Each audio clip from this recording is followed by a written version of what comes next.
Assalamualaikum warahmatullahi wabarakatuh. Saya akan menjelaskan materi terkait psikologi komunikasi, khususnya komunikasi interpersonal yang fokusnya pada teori komunikasi transaksional. Apa sih pengertian komunikasi interpersonal?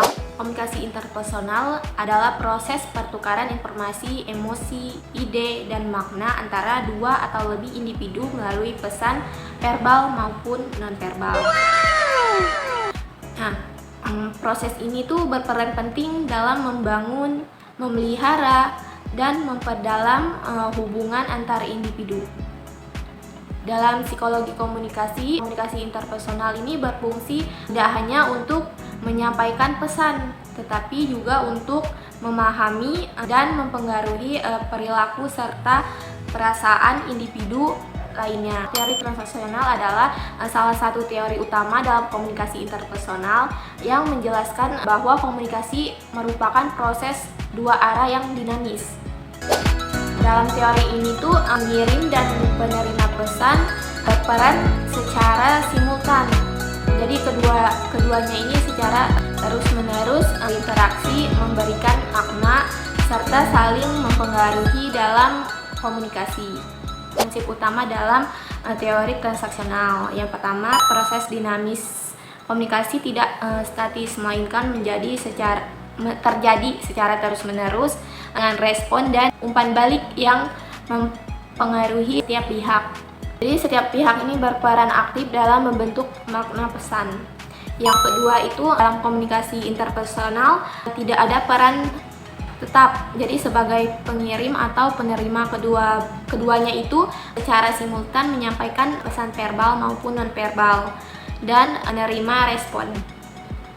Yang ketiga itu konteks dan relasi. Jadi makna komunikasi itu tidak hanya ditentukan oleh kata-kata, tetapi juga dipengaruhi oleh konteks lingkungan fisik, sosial atau psikologis dan relasi antara individu. Misalnya itu seperti komunikasi antara teman, itu akan berbeda maknanya dibandingkan dengan komunikasi antara atasan dan bawahan. Nah, yang keempat itu feedback atau umpan balik. Nah, umpan balik ini tuh adalah elemen yang penting nih dalam teori transaksional karena membantu memastikan bahwa pesan dipahami dengan benar dan memungkinkan penyesuaian komunikasi agar lebih efektif.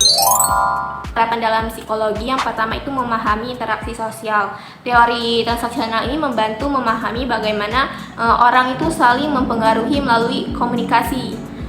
Setiap respon baik verbal maupun nonverbal itu dapat mempengaruhi perilaku, emosi, dan pola pikir individu dalam interaksi.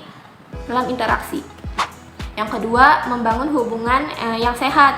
Nah, jadi dengan menekankan pentingnya feedback, empati, dan peran simultan, teori transaksional ini tuh membantu membangun komunikasi yang lebih terbuka dan efektif. Ini tuh penting dalam memperkuat relasi interpersonal baik dalam keluarga, persahabatan, maupun lingkungan kerja. Yang ketiga itu meningkatkan empati dan mendengar aktif. Dalam proses komunikasi, memahami perasaan dan perspektif orang lain atau empati, serta memberikan perhatian penuh atau mendengarkan aktif itu penting. Dengan teori ini, individu itu belajar untuk lebih peka terhadap respon lawan bicara dan memberikan tanggapan yang tepat gitu. Nah, yang keempat itu menyelesaikan konflik. Jadi konflik itu sering kali muncul akibat miskomunikasi atau salah pengertian. Nah, dengan memahami bahwa komunikasi itu bersifat dua arah dan dinamis, individu dapat memberikan umpan balik atau feedback yang konstruktif dan mencari solusi bersama sehingga konflik itu dapat diselesaikan secara efektif. Disimpulkan, teori ini tuh relevan untuk membangun komunikasi interpersonal yang efektif, meningkatkan hubungan antar pribadi, dan menyelesaikan konflik dengan memahami perspektif masing-masing individu. Sekian, Assalamualaikum warahmatullahi wabarakatuh.